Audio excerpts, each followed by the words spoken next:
Hey guys, how's it going? My name's NinjaZombie, and today we are playing Sakura Angels, which is another anime game made by the same people who made Sakura Spirit. So if you saw that, then you know what kind of game this is. So I'm going to start the game and see how it goes. Yes.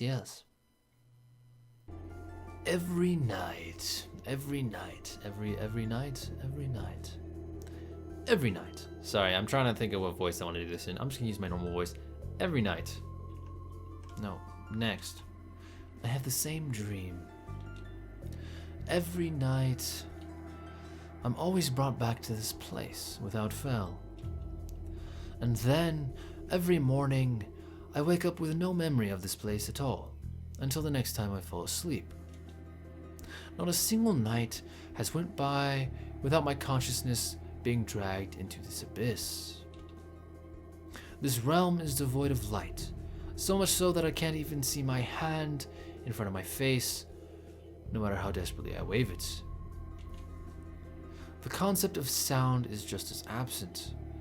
My steps silent, and my distress cries swallowed by the bordering darkness as quickly as they had left my mouth. I'm in a bleak break. If I could fucking read, that'd be great. I'm in a bleak, barren wasteland of nothingness. Spending any prolonged amount of time here begins to make me doubt. Dude, I can't read English. It's just a fact. I'm sorry. To make me doubt even my own existence. Yet, despite feeling suffocated by a striking absence of anything, I know I'm not alone. Something is watching me, stalking me from the shadows. I can't say for sure what it is, but every once in a while, I'll catch a sight of something from the corner of my view. A pair of burning bright eyes, fixated purely on me. They hate me, despise me. There's an overwhelming sense of animosity radiating from whoever they belong to. I know they want nothing more than to lash out and attack me, but something is holding them back. A force they truly despise. Invisible chains that bind and restrict them from the one thing that is on their mind. At first, when I began dreaming about this place, the eyes were distant, like glimmering stars. But with each passing night, the eyes seem to inch ever closer and shine even brighter. I think whatever force has been holding them from me is beginning to fade. What will happen when these eyes reach me? I shudder to think. I know it's just a dream, so I shouldn't be afraid, but everything I experience here is so vivid. None of the usual murky haze that shrouds such dreamlike environments seems to exist here at all. I have perfect clarity. I can feel the stagnant, freezing air all around me, enough to incite a shiver out of me every once in a while. Since I'm so used to this dream, I know how it will end. I'll wade through the darkness for what seems like an eternity, never finding anything until the morning finally comes and pulls me out of this nightmare. At least, that was how it usually ended. Something is different tonight. Those hateful burning eyes that always kept just out of sight before, I'm suddenly confronted by them. Never before have they been so close. Never before have I stared straight back into them. Their narrowed, piercing gaze roots me to the spot, and a shooting pain surges through me. I can't move. I can't breathe. And then, from out of the darkness, a crooked smile spreads, just as sinister as the eyes. So close. Oh, is there voice actors in this? That is in Japanese, though. Hold on, I'm gonna see if I can turn the voices off. Yes, voice volume. Just because, I mean, there's not really a point in me playing this if A, there's voices anyways. B, they're in Japanese, so, and I don't want to talk over voices. So let's just, there we go. I didn't know there was going to be voice acting. There wasn't voice acting in Sakura Spirit, so I didn't know there'd be voice acting in Sakura Angels. Good to know. So close. I can, although it would give me a better idea of what voice to give the characters, but you know, whatever. So close, I can practically taste the freedom. I don't know. I can never do women's voices. I'm not a woman. Do I look like a woman to you? Come on now. It won't be long now. Enjoy the peace while you can, boy, for your days are numbered. And then everything shall change. Woo, I actually get to see something. All right. Ugh. My head is killing me, man.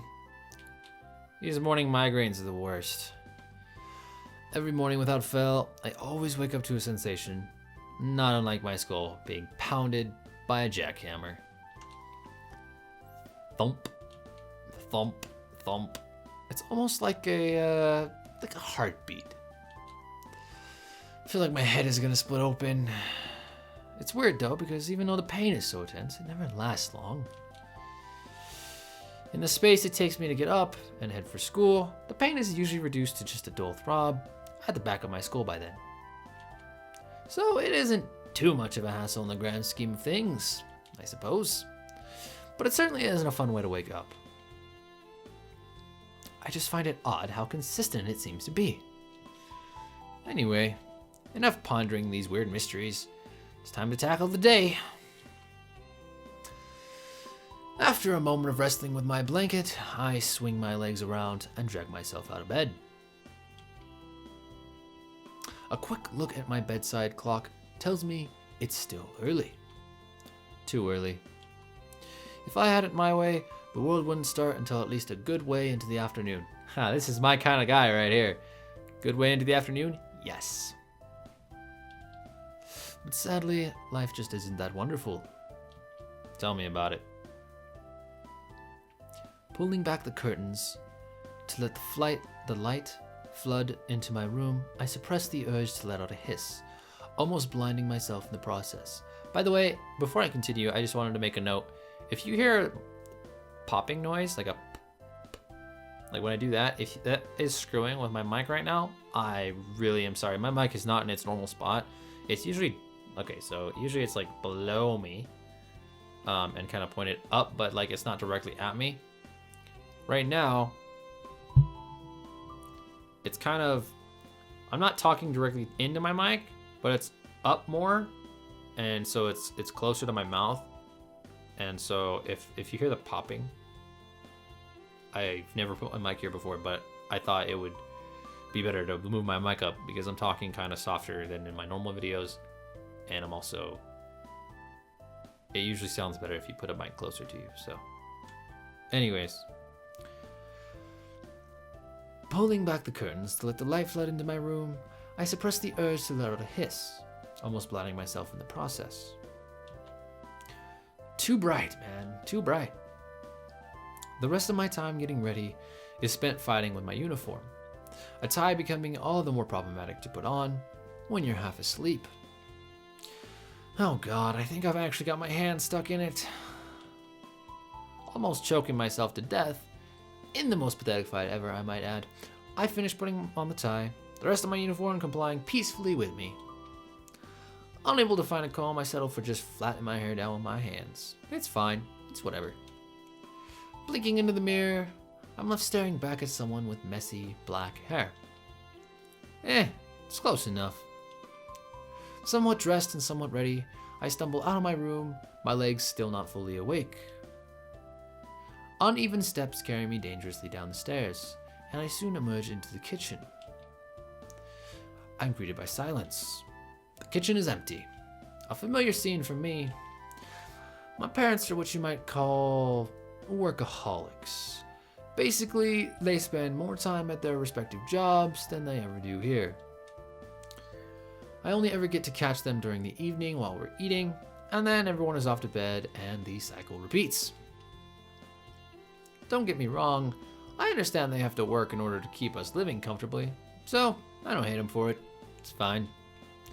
It just gets, I don't know, lonely.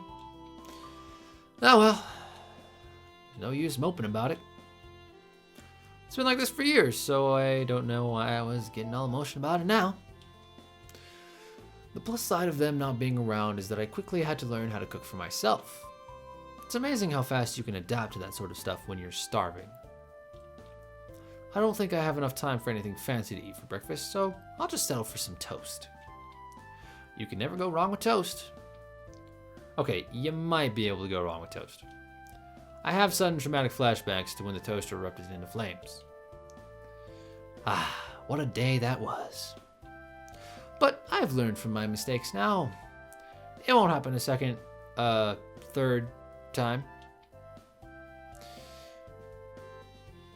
Having devoured the only slightly charred toast, I sling my bag over my shoulder before starting for the front door.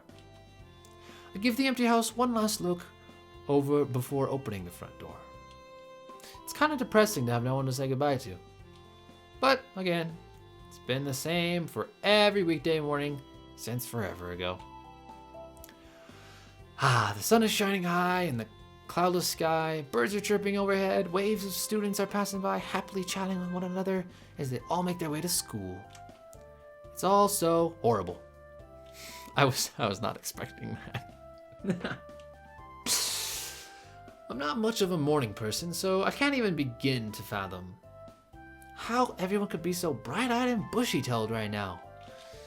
I mean, it's taking all of my willpower just to be able to put a foot in front of the other without just crumpling to the ground. I feel you, bro. I feel you. I just have to hope the breakfast kicks in and gives me the energy I need before I'm forced to literally drag myself through the school gates. Oh god, I skipped something. I'm sorry. While keeping my head down and my eyes glued, I gotta push back. What did I skip? A blank screen. Awesome. I didn't skip anything worth noting.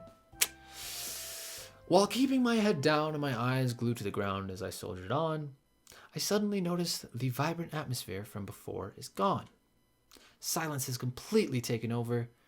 My steps, the only thing making any noise. The air is still. Huh. That's a bit strange. Bringing my head up, I met with an unsettling sight. The street is deserted. No students, no cars, and even the cheerful chirping of the birds is gone. What? I hurry on forward, hoping to at least run into somebody. Anyone. Even the sun's once golden rays seemed muted, the world tinged in dreary tones. But there still isn't a cloud in the sky. Alright, this is definitely starting to freak me out. I need to just... A splitting pain shoots through my head, stopping me in my tracks. Like a searing poker being thrust through my skull. A headache. Now? Nothing is making any sense. Desperately trying to keep myself upright, as I clutch a hand to my head, I stagger forward. Unlike the headaches from before, that gradually died down, this one only seemed to be getting worse. That's a terrible thump. I can't do a fucking thump sound effect. I'm just gonna say thump. I'm sorry, I'm not good at whatever. Thump. Thump. Thump. It won't stop at all, man. I'm brought to my knees. I can hardly even think straight. My head threatening to explode at any moment. And then, through gritted teeth and a pained expression, I see it. Something that shouldn't exist. Yet clearly does, as confirmed by my own terrified eyes. Okay, that's a creepy bitch. Like, I literally just had chills. Alright, that's a creepy ass monster. A monster. That's the only word that can come to my scrambled mind. A hulking, grotesque, massive flesh with gnarled fangs and red, slitted eyes, seething with hate. The closest thing I can relate it to would be a dog, but No dog I know of is 3 times the size of me. Its form is practically I can't read. Its form practically eclipsing. I can read, I promise. The sun. This video would be so much better if I didn't have problems reading English. It snorts with flared nostrils, something like steam being exhaled out. Given its tense stance and the fact it's blocking my way, I can only assume it's here for me. But why? What the hell is it? Where did it come from? Why does it want me? 1,000,001 questions race through my head, but I doubt I'm going to get answers from this thing. There's only one thing I could do when presented with such odds. That is to... Ooh, I get to make a choice. Ooh, should I... Okay. My first thought would be to run. I don't know what I'm going to do if I stand my ground. I'm going to run.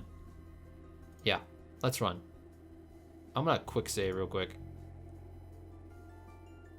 And I'm also going to just save into a slot. Oh, there's my quick saves. Okay. So just save and return.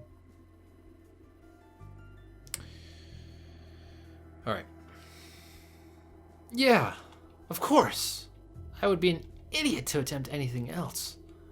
When confronted with something that defies everything I know about nature and has a look that says, I'm gonna eat you. It's basic human instinct to run. Not giving the beast any more of my time, I spin on my heel and hurl myself in the opposite direction. Any fatigue I might have felt earlier is magically gone as I pump my legs frantically. It's amazing what fear can do to pep up your senses. I run as fast as I can, but in my haste, I twist my foot at a bad angle, crumpling into a heap on the floor. Ignoring the nasty scrapes across my knees, I desperately try to heave myself up off the floor, but it's useless. I'm a complete wreck. I can hear the beast rampaging just behind me, having given chase. The fear of impeding death is making my limbs useless, my scattered mind unable to give them any clear commands. The only thing I could do is turn my head around to meet my incoming demise. The beast stomping so hard across the ground, the cracks spread out with each step. It's over.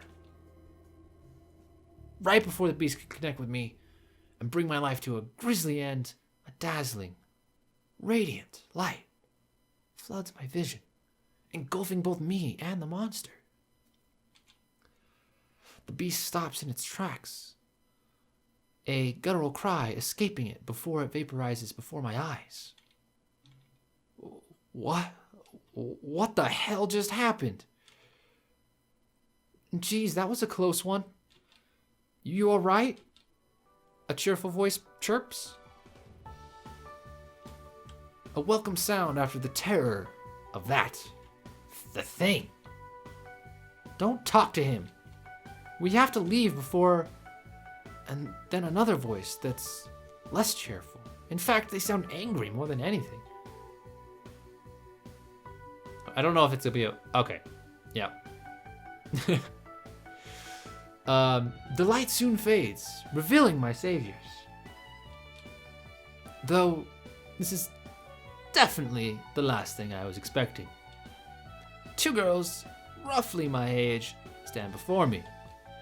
I blink several times before I scrub at my eyes, hoping things might make a little more sense.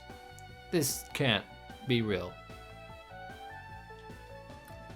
I'm having more trouble believing these girls are actually standing here more than the monster, wielding weapons and costumes taken straight out of a fantasy book. It's all a bit much for my brain to attempt to even process. What the heck was that? A shadow? The more cheerful of the two simply says that to me, her stance relaxing some. Huh? Was that supposed to explain everything? I glance down at my feet where my own shadow stretches, but the girl bursts into a giggle. Not your own shadow, silly. That thing we just took care of, which you're welcome for, by the way, is what we call a shadow. The physical manifestation of all the hatred and negative emotions that might lurk in one's heart. Normally, they're not so aggressive during the day, though. It was really out for you. We're usually pretty good at nabbing them before they get to you, but this one completely took us by surprise. I'm happy we got here in time. You're not hurt, are you?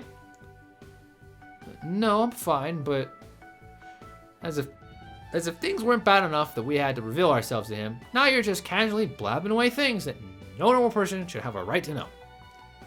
Have you lost your mind? And cut short by the more aggressive looking of the pair, whose expression had grown darker and darker as the cheerful one had spoken. Looking like she's unable to take it anymore, she exploded, causing both of us to jump. Aw, but he looks so confused. And now that he's seen one of the shadows firsthand, don't you think it's just a little too late for us to quietly slip back into the shadows? Her eyes narrow into a frightening glare. It's clear that she is not happy. But I don't think she has anything to counter that. See? You worry too much. We'll only tell him what he needs to know. Nothing more, nothing less. The upbeat girl... See, this is where I start to get confused. My voices start to mesh together and... I'm sorry. The upbeat girl brings her attention back to me, a sparkle in her eye. Right, so, Kenta, where are we? Wait, how do you know my name? Huh? Oh. Whoops. She puts a hand to her mouth as if to try and take back the words. So is my name Kenta? Am I Kenta? Because I thought one of the girls was Kenta. I never paid attention to what my name was. The questions continue to pile up, and I still haven't gotten any answers. You idiot! What? The serious one wraps her fist against the other's head, who sticks her tongue out in a sort of tee my bad kind of way. So, yeah, I am Kenta. Okay. So you guys know me? I've never seen them in my life. And given how they look, I definitely think I would remember them. Well, we don't know you personally, but we've been watching over you for a while now. You've become quite the point of interest recently, you know? Me? What the heck did I ever do to get so much attention? As far as I know, I'm just an average student who lives an average life doing average things. So after this, I guess I can't really call my life average now. Can't really go into details because, you know, top secret and all, but let's just say it's not in our best interest for you to fall into the wrong hands. You wouldn't believe how much effort we've been putting into keeping you safe, you know? Actually, I'm kind of relieved we finally get to meet, so you can finally appreciate all our hard work. She beams at me, leaning in perhaps just a little bit too close. She's throwing so much at me here that I can hardly think straight. Just who the heck are you guys? She falls into deep thought, her nose scrunching up. I guess she's choosing her words carefully as to avoid another brutal assault from her partner. Think of us as your guardian angels, okay? Saying that, she gives her bow a flourish, and it shatters between her fingers. Moments later, the shattered pieces of the bow begin to gather behind her, the shards piecing back together rapidly until finally they form a pair of wings on her back. The wings, while not strictly attached to her, at least seem to function as they sway in the breeze and give off a glimmer every now and again. Wait, are they literally angels? Let me get this straight. To start from the beginning, that thing that attacked me, that monster, you call those shadows? Yep. And these shadows have supposedly been hunting me for a while now. Because apparently, if they catch me, it'll be bad for unspecified reasons. Yep. Really bad. And you guys, whoever you are, have been combating them from the shadows to keep me safe from harm. Yep. It looks like I've just about got a grip. Oh, fuck. You see, I get confused with the voices. It looks like I've just about got a grip on what this thing is, even if there was a little sparse on details. Knowing all this, it brings me to the conclusion that of course I'm gonna believe him. Why wouldn't they have lost it? I'm gonna believe him, yeah. I have no choice to believe him. I'm gonna quick save again. As crazy as this all sounds, I really can't deny the evidence before me. That monster was definitely real, and I have no reason to doubt these girls who destroyed that thing right before my eyes. Alright, so, what happens now? Well, now that the shadows have gotten more aggressive, I really don't think we can go back to our old job of watching you from afar. We were just lucky to barely catch that thing now, after all. Somehow, I don't like the sound of that, or what it might imply at all. So, we'll be parting ways for now, but expect us to keep a extremely close eye on you from now on, okay? Bye-bye for now! She gives me a wink and a wave before taking off in the other direction. Okay! Well, I am going to leave this episode here. I hope you guys are enjoying the new Sakura series. If you are, be sure to leave me a like down below. Leave me a comment, tell me your thoughts, share this with your friends. And as always, I will see you guys next time. Oh, that's a sniper. That's a sniper. Oh, you got hit with a sticky grenade. Why you got to kill me? Why can't we be friends? Oh God. See, that's why we can't be friends.